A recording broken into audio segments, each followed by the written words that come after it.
ভয়মুক্ত ভরসাযুক্ত সোনার বাংলা গঠন করতে বিরোধী দলে কোনো booth office signboard auto stand টোটো স্ট্যান্ড বা অন্য কোনো যানবাহনের স্ট্যান্ড দখল করা যাবে না। অন্য কোনো রাজনৈতিক দলের নেতৃত্বের নেম প্লেট খোলা যাবে না। কোনো রকম অশান্তি গণ্ডগোল করা যাবে না। করলে দল তার বিরুদ্ধে কঠোর থেকে কঠোরতম শাস্তিমূলক ব্যবস্থা গ্রহণ করবে। রাজ্য বিজেপি ক্ষমতায় আসার পরই দলীয় নেতাকর্মীদের উদ্দেশ্যে এমনই সচেতনতামূলক বার্তা দিলেন বিজেপি রাজ্য নেতৃত্ব। মঙ্গলবার সেই বার্তায় মালদার বিজেপি নেতাকর্মীদের কঠোরভাবে মেনে চলার ব্যাপারে সচেতন করলেন বিজেপির দক্ষিণ মালদার সভাপতি অজয় গাঙ্গুলি। এদিন তিনি সংবাদ মাধ্যমের মুখোমুখি হয়ে বলেন, পশ্চিমবঙ্গ গত 50 বছর ধরে যে অনৈতিক নিয়মে চলে আসে, এই নিয়মে তারা বদল চান। তারা ভয়মুক্ত ভরসাযুক্ত পশ্চিমবঙ্গ গঠন করতে সকলকে নিয়ে চলতে চান। তাই ভোটের ফল প্রকাশের পর কোথাও বিজয় মিছিল করা যাবে না। বিজয় মিছিলকে কেন্দ্র করে কোনো রকম অশান্তি গণ্ডগোল মেনে নেওয়া হবে না। দলের কেউ যদি অশান্তি সৃষ্টি করার চেষ্টা করে তার বিরুদ্ধে কঠোর ব্যবস্থা নেওয়া হবে দলের পক্ষ থেকে।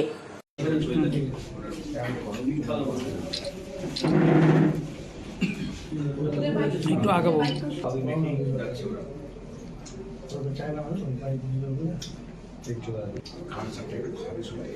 কনসার্টে খেয়ে যেতে হবে, বিস্কুট হবে, চা হবে।